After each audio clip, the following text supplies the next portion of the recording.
Hola, ¿qué tal? Buenos días. Soy Rosa Taberner, dermatóloga del Hospital Son Yatser, repasando hoy para vosotros, sobre todo los alumnos de la Facultad de Medicina de la Universidad de Oviedo y a todo aquel a quien le interese las preguntas.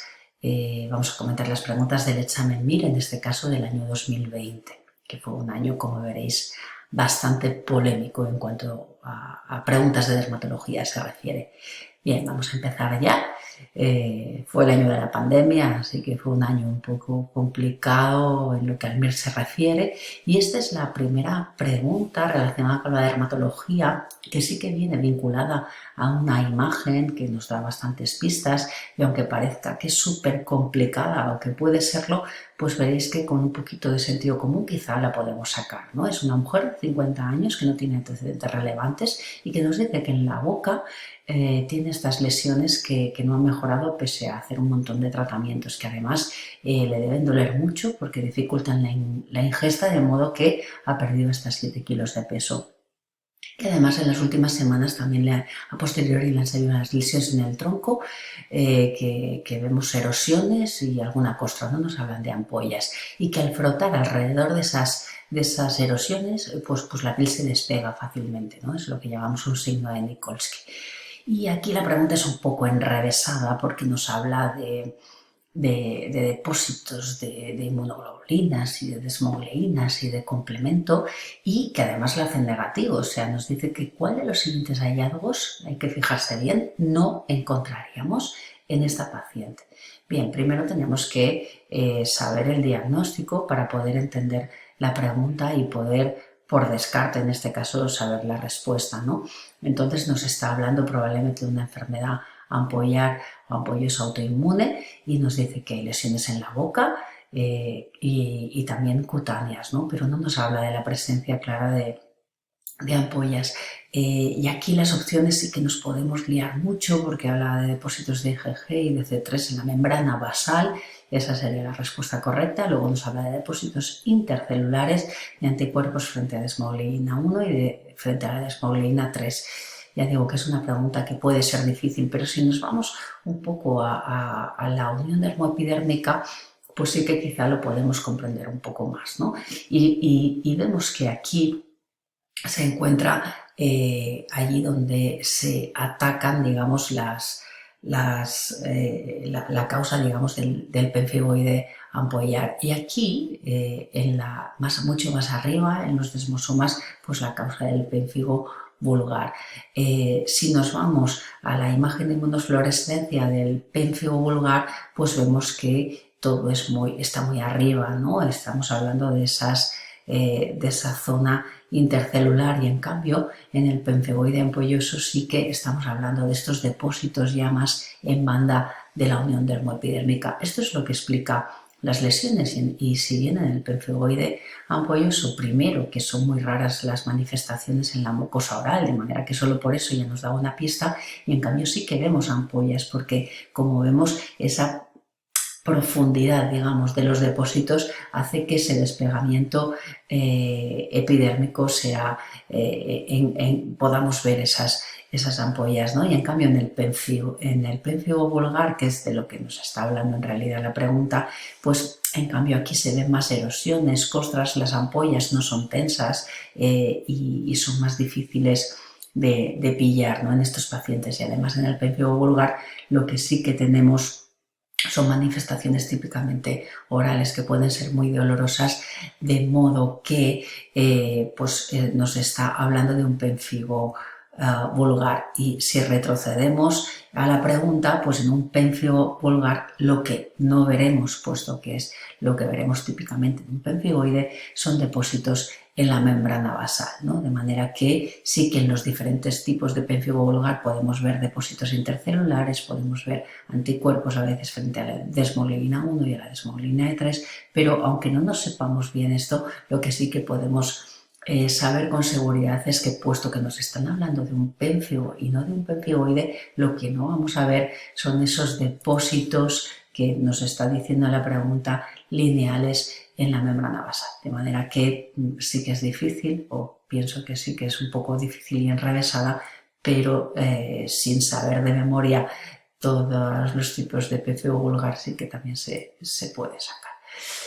Esta otra pregunta, vinculada también a esta imagen que podemos ver en la foto de este paciente, que nos da muchas pistas, ¿no? También nos dice que tiene 25 años, es un paciente epiléptico que desde hace un año está en tratamiento con carbamazepina y fenitoína, pero que hace 2 semanas, por falta de respuesta, se cambió el tratamiento de la motrigina. Esa es la primera pista, el uso de anticomiciales y con un cambio hace poco, que consulta por lesiones cutáneas que 24 horas antes habían empezado además con un edema facial, que es el que podéis ver en la foto, pero que luego se generalizaron en forma de un rash eritematoso, en principio inespecífico, maculopapular, que el paciente tenía mal estado general, tenía adenopatías, tenía fiebre alta y en la analítica está esta alteración de transaminasas y de gamma-GT y una eosinofilia también muy llamativa.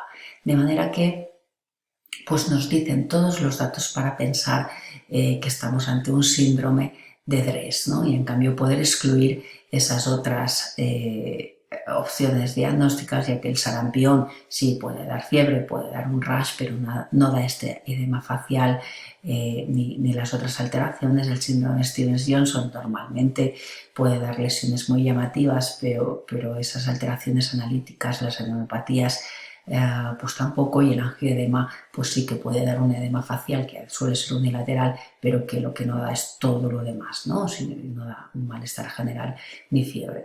De modo que estamos, como digo, ante un síndrome de Dres, que es un acrónimo para Drug Reaction with Eosinophilia and Systemic Symptoms, o sea que el acrónimo ya nos está dando las manifestaciones y a los hallazgos analíticos que nos están explicando, y inicialmente, aunque hoy en día pues, nos regimos por otro tipo de criterios que se llaman REGISCAR, pero inicialmente cuando Boquet y colaboradores lo escribieron, pues nos hablaban de esta erupción cutánea relacionada con fármacos, alteraciones hematológicas, con esa eosinofilia y linfos atípicos y compromiso sistémico, adenopatías, hepatitis, nefritis, neumonitis y miocarditis, que aunque la hepatopatía es lo más frecuente, la miocarditis es lo que confiere peor pronóstico, ¿no? Necesitamos 3 criterios para establecer el diagnóstico y en este caso parece que nos sobra.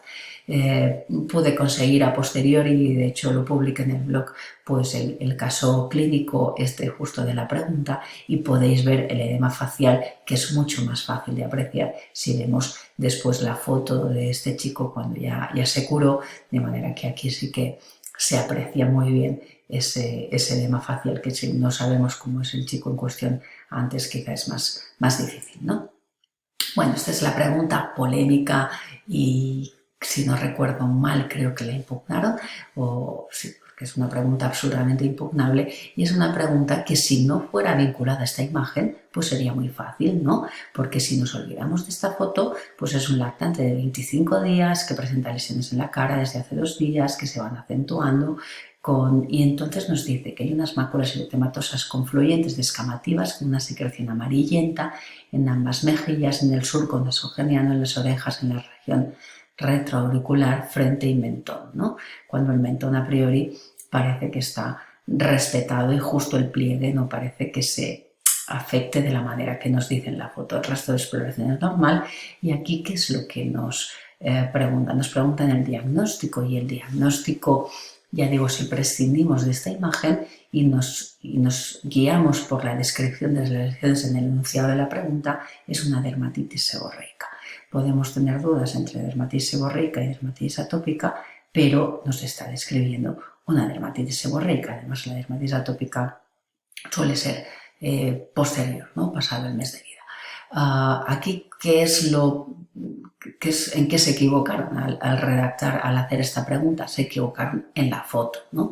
Porque si nos vamos a la página de DermatoWeb, que seguro que la conocéis, es un banco de imágenes muy conocido de la Universidad de Lleida, pues esta foto la cogieron como una dermatitis atópica del lactante de esta página, ¿no? Y es la foto que ilustra pues el enunciado de esta pregunta. Y en cambio el enunciado de esta pregunta es calcado a esta otra página que se llama Continuum, que es una página avalada por la Asociación Española de Pediatría, y que veis que tanto las opciones como el enunciado de la pregunta son iguales, y aquí sí que nos están poniendo una foto de dermatitis seborreica.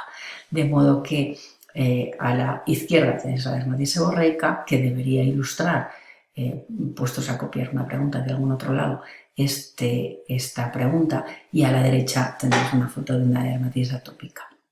De modo que, aunque dieron la respuesta correcta como la dermatitis seborreica, porque era lo que se pretendía, pero se equivocaron con la imagen, de manera que, pues bueno, aunque seguro que mucha gente la tuvo bien, pero fue una pregunta que finalmente creo que se impugnó.